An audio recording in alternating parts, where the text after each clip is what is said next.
Psychology is all around us. Psychological elements can be seen throughout the lifespan, from birth until death. Films are a wonderful tool to explain psychological theory and occurrences in our lives. Characters interact within each frame of film psychological concepts. The films we remember most and view multiple times engage us by capturing the presence of these psychological dynamics in an authentic way. I invite you to join me, Dr. Catherine Marshall Woods, licensed clinical psychologist and film consultant, and my guest today, Asia Simone, of the film Happy Hour, to discuss the best psychology in film.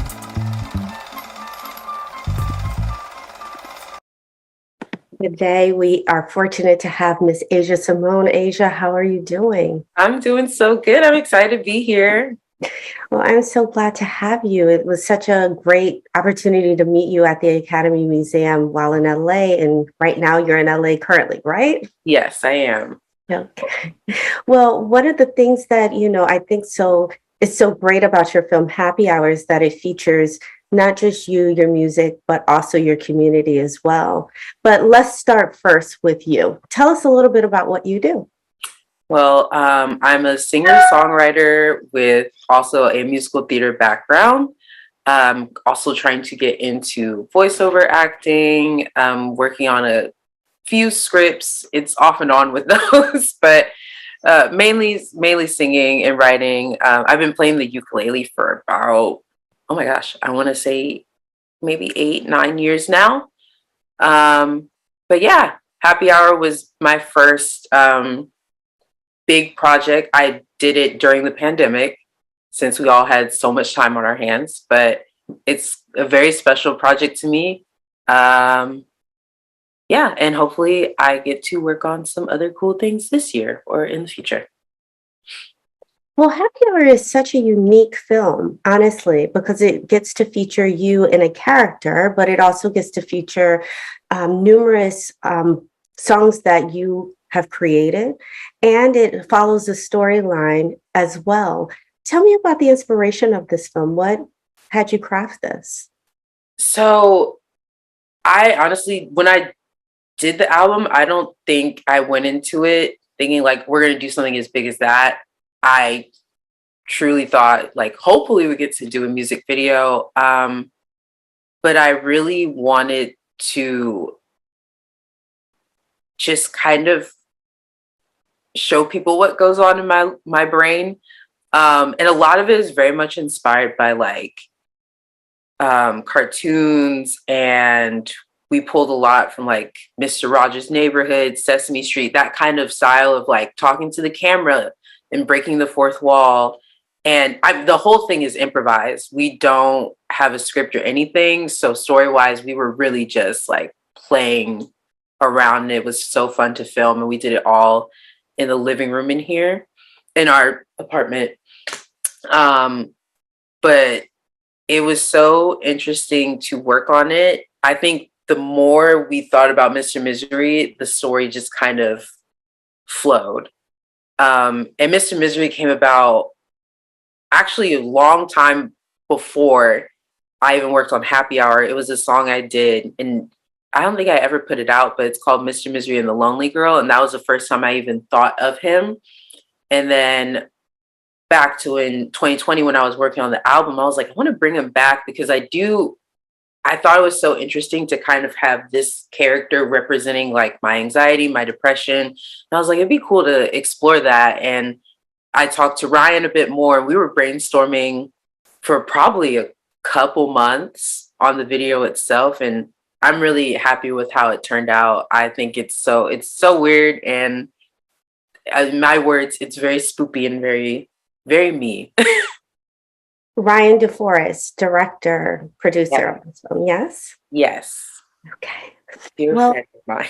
And good friend, okay. Well, why don't we take a little look at the clip of Mr. Misery, and we'll be right back. Ladies, ladies, and gentle babies, coming to you live from the subconscious of her mind, the spookiest, doobiest, loopiest girl in the world, Asia Simone.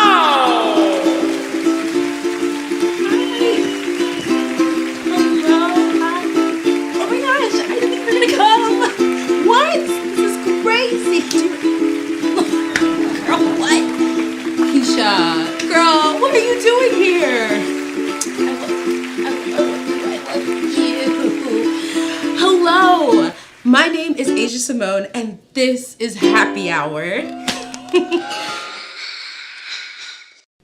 Now won't you listen, honey, while I say, how could you tell me that you're going away? Don't say that we must part. Don't break my aching heart. You know I loved you true for many years. Loved you night and day.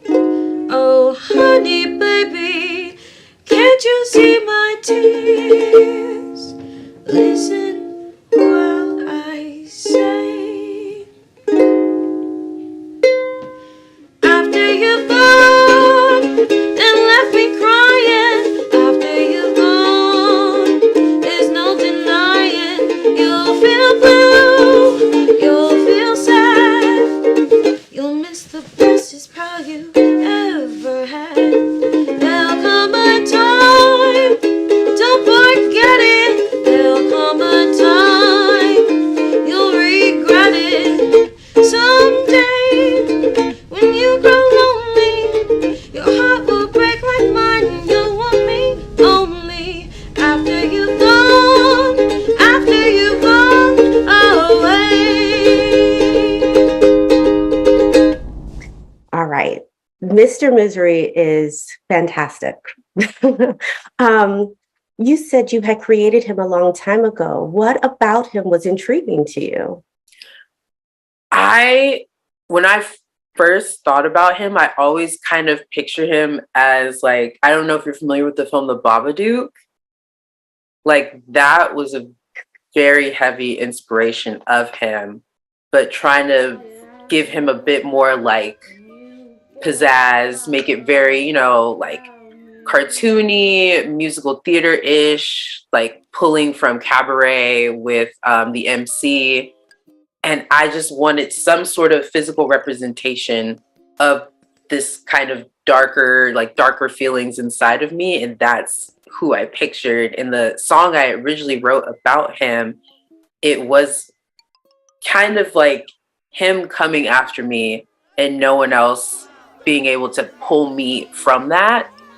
And so I was like, I want to play around with this a bit more. And I love horror movies, spooky ooky things, and so it was fun to kind of play with that as well and make essentially this little horror character in my universe. I have to say Mr. Misery psychologically is so fascinating to me. He's, first of all, so well done in many ways, not just by the way he's created and makeup and how he presents. And like you said, his musical theatrical talents are just really astounding.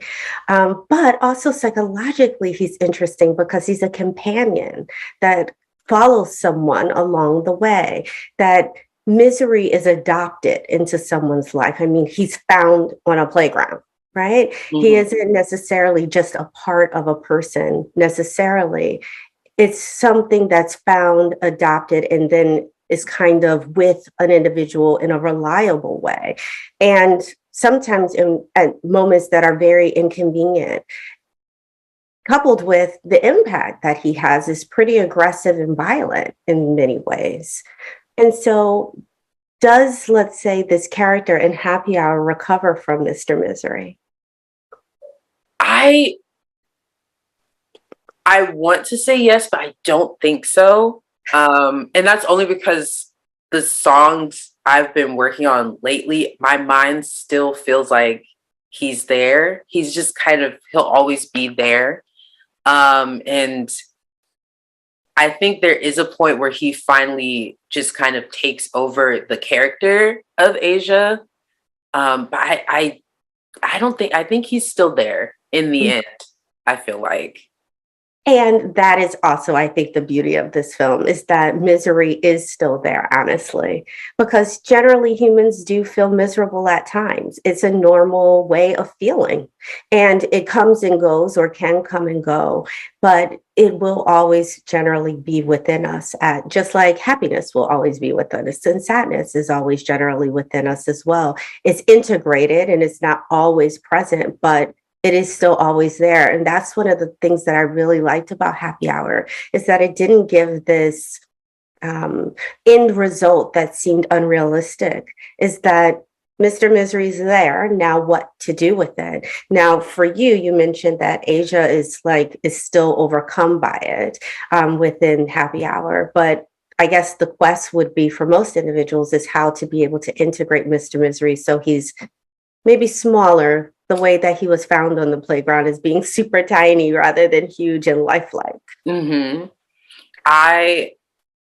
With the things I've been working on lately, I've been trying to figure out what it is that would make him back to that size, or make it more like it's easier to get through the day and it's not something that's gonna kind of destroy me. It's like manageable.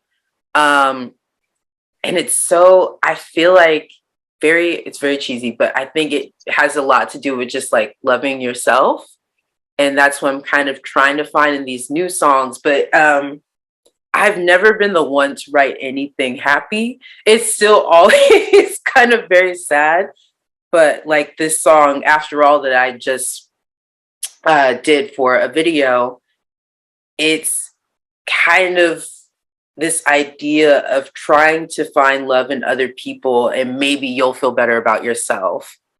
And that's just not how anything works. And so I feel like there's this weird relationship with Mr. Misery where he's trying to hold on to Asia while she's trying to, find these cures to get rid of him, to make it smaller, to make this pain go away, and it's not. And so he's just kind of taking over her more and more.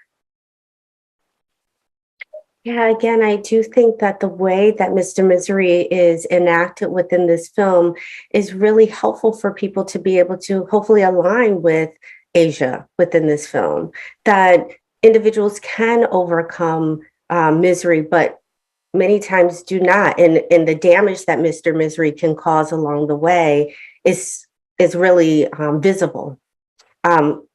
And it doesn't necessarily make for a quote unquote happy hour, despite how people present. Mm-hmm. Happy hour also involves the community. You are on the streets in Hollywood interviewing people. Tell me about this. Can I tell you, I have my anxiety that day. I'm not the person that goes up to people. I won't. So, and you can ask anyone. I'm terrible at like, hi, I'm Asia. How's it going? Like, I was so stressed that day, but surprisingly, everyone was really nice. I honestly thought, because it's Hollywood, so you're gonna get like Spider-Man over here fighting Freddy Krueger, and then like someone who's just they're off the walls. I don't know, but everyone was surprisingly so nice that day, and no one gave us any sort of bad attitude or were weirded out at all by us just on the street putting a microphone to their face. And a lot of the things they were saying, I was like, oh, this is so nice. And I mean, there was that one moment where we truly almost got banned from the mall. Yes. That little moment, I was like, wow, we're really doing this. We're really putting it all on the line for art. But it was so fun that day. And it honestly took me out of my comfort zone to talk to people like that. But it was such a simple question. And I think people really had beautiful answers for them, whether it was just, I want world peace, or, I want to be a doctor. I want to do this. I came to California to do this. Like, I don't know. It was just really refreshing, because that is not at all what I thought we were going to get that day. What did you anticipate? I very much went in thinking we're going to get, not so serious answers, people that just kind of, they see a camera and they're like, it's one of those YouTubers. Like, I just want to be silly and I want to go viral. That's pretty much what I thought going in, was just, we were going to get very not serious answers, off the wall, or kicked out somewhere. Mm-hmm. Yeah, the answers that you got were very meaningful and heartfelt. I mean, some people were sharing really what is their dream regarding like career-wise, wanting to be a fireman or wanting to be a nurse, or but a lot of people really shared wanting to help people and these very altruistic ideas that people desire for themselves. And of course, you get a lot of answers of money. Yes. Fame, right? And some people would say, well, that's Hollywood. And I think that's a representation of, America. Many people want money, people want fame. But there are some people that you interviewed that when you got a little deeper with them, sometimes the money was to take care of their family or to do something with it. So it wasn't just about having the money. It was also about doing something potentially positive with it. And you said people were really nice. I'm wondering, some people would even say, might that have been because it was COVID time, because people were isolated? But it seems like a lot of people were on the street that day. There were a lot. It was hot. There were a lot of people, but yeah, we picked probably the busiest time to be out there. And there were some people who we didn't even have to walk up to them and ask. They just kind of stopped and they were like, "What are you doing?" "We're filming a video." "What for?" And they were just down to do it. Wow. Yeah.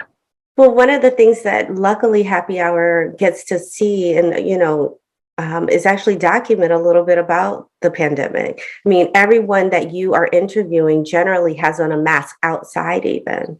And so it really gives us a snapshot as to what time this is as well, when Happy Hour is created. And so that is a unique feature in your film as well. Well, before we continue, why don't we take a break and we'll be right back with Asia Simone. I do love what I do for a living. I never dreamed that having this career was possible until I came to UDC. I met a professor when I decided to finish up my degree program. She told me, hey, why don't you go an intern on Capitol Hill? The internship led to being a staffer. I would have never been open up to that opportunity if that professor would have never urged me and said, I see something in you. My UDC experience changed my life. UDC helped me find my possible. Find your possible. Visit udc.edu/possible to learn more.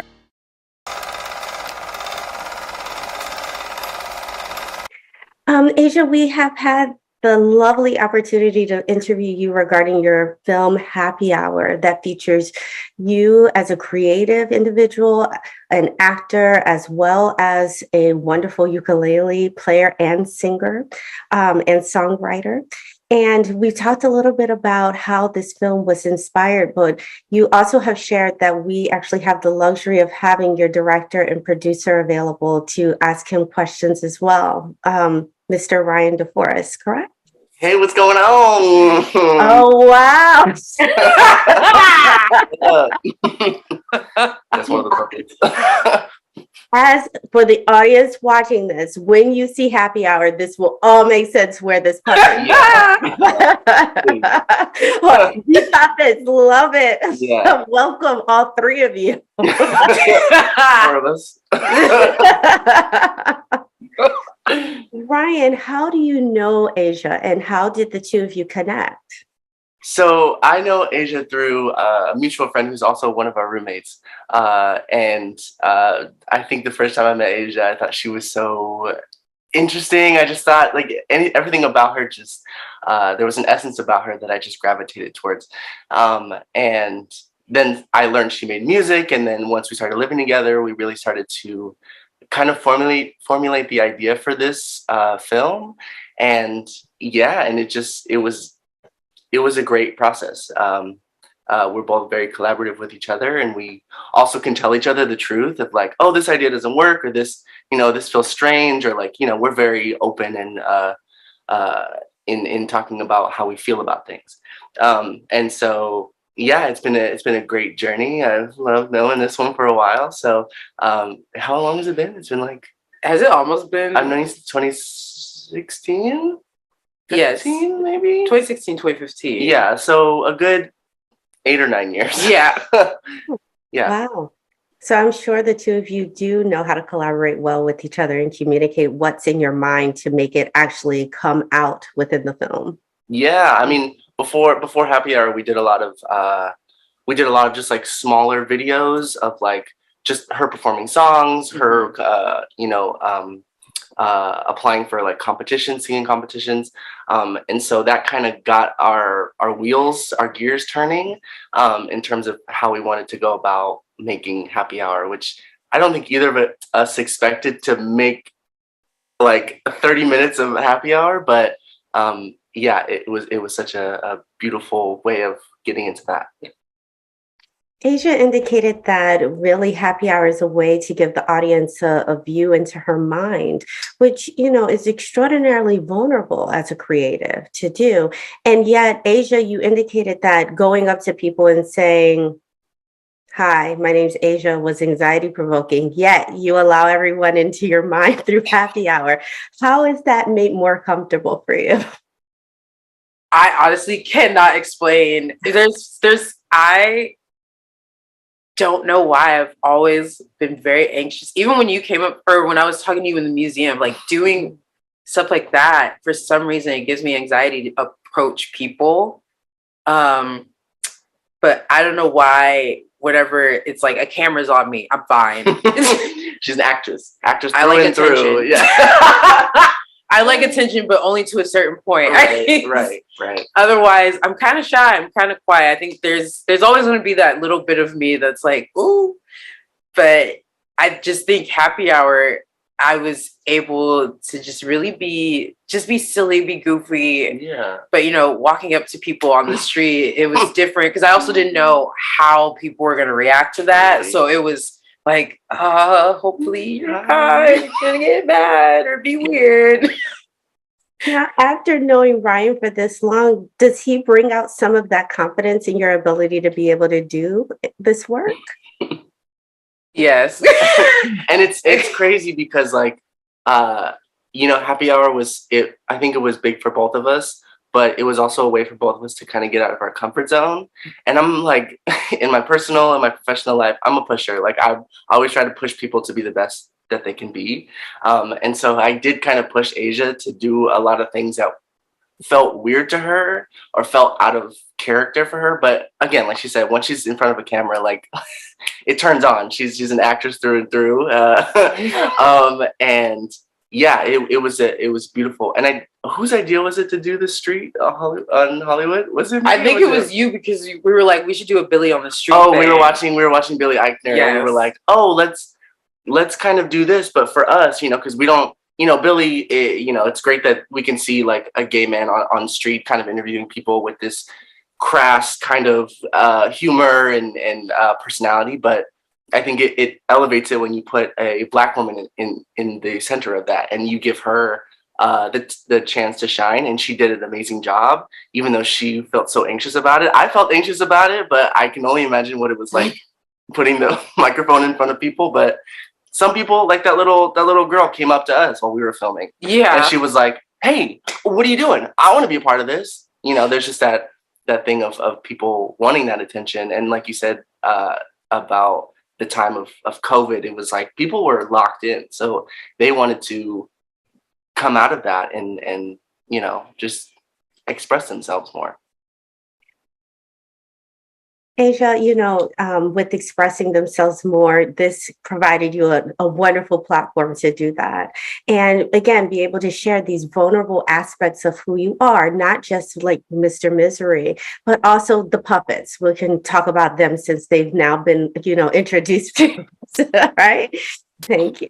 They kind of work like what we would consider Freud would say they're kind of like your super ego. They're kind of like, well, what if this happens? This bad thing may happen, and kind of the worrying thing of being able to then perform to your best ability. When you created the puppets, I'm not sure when I say you, I mean either one of you within this process, how did you imagine their presence to be within the film? I think we both kind of knew that they were going to be the voices in my head that are a bit negative. They're always like, well, think about this, because that's just how my brain works anyway. Going into any situation is always thinking of the negative outcome of things. And we knew that right away. Yeah. It was so interesting because like we were like, hey, yeah, let's have puppets, let's have dolls, let's have like as many like kind of childlike, but also strange and like eerie kind of things to be in the film. And so when we were kind of looking around for things, we saw these two puppets, and like I fell in love, and Asia was like, okay. But yeah, they added personality to the anxieties and the depression, because anxiety is not something that's like just one singular voice that's in your head. It's like multiple things, multiple feelings and emotions that you have. So to give those anxieties life through these puppets and these dolls was something we were kind of aiming for. This show, I always feel like once we get into the flow of things, is never like long enough. We are actually out of time, if you could imagine. But I wanted to thank you both for coming on to the show and being available. Ryan DeForeest, thank you for your creation and working with Asia, directing and producing, editing this film, and doing all of the work that you did. It's beautifully, beautifully done. Thank you so much. And Asia, thank you so much. I'm so happy that I met you on travel, researching for a new book, and hopefully we will be able to stay in connection and in touch as well. Yes. We are so lucky to actually have not just you, but also the presence of your ukulele available to be able to provide us a song to sign off. However, before we do so, how can people watch Happy Hour? How can they get in contact with the both of you? So if you want to watch Happy Hour, it is on YouTube. It'll be on my page, Asia Simone. If you want to get in contact with me, the easiest way is going to be Instagram at its_Asia_Simone. You can listen to the album on Spotify, Apple Music, Amazon, Tidal, like any music streaming platform. Yeah, and then for me, Ryan DeForeest, my Instagram is at DeForeest. It's spelled a little strange, DeForeest. And then also this project was made for our art collective, the Box Collective, which is a great organization that supports Black BIPOC and queer and trans artists. So if you want to check that out, that'd be amazing. That's Boxed Collective, BXD Collective. And yeah. Thank you again so much. Don't leave. We're about to hear Asia Simone's song as well. Thank you again for joining us. If you want to get in contact with me, follow me on Instagram at Psych-Minded Media. We'll see you next time.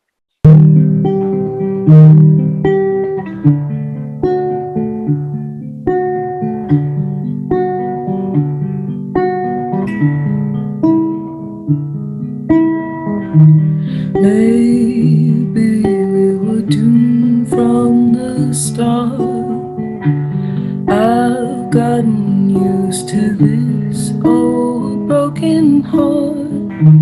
Maybe it's true that love is dead, but it's the only thing running through my head.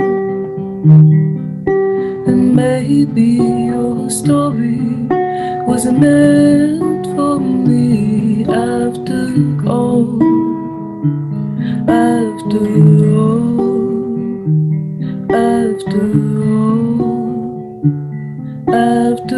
all.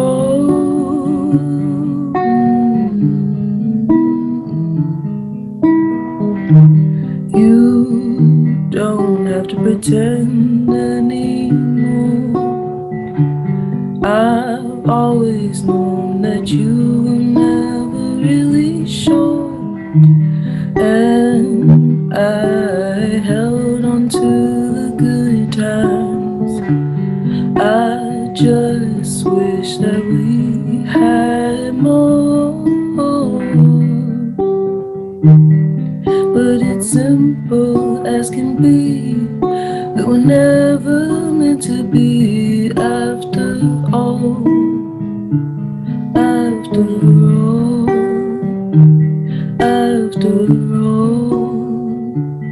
After all.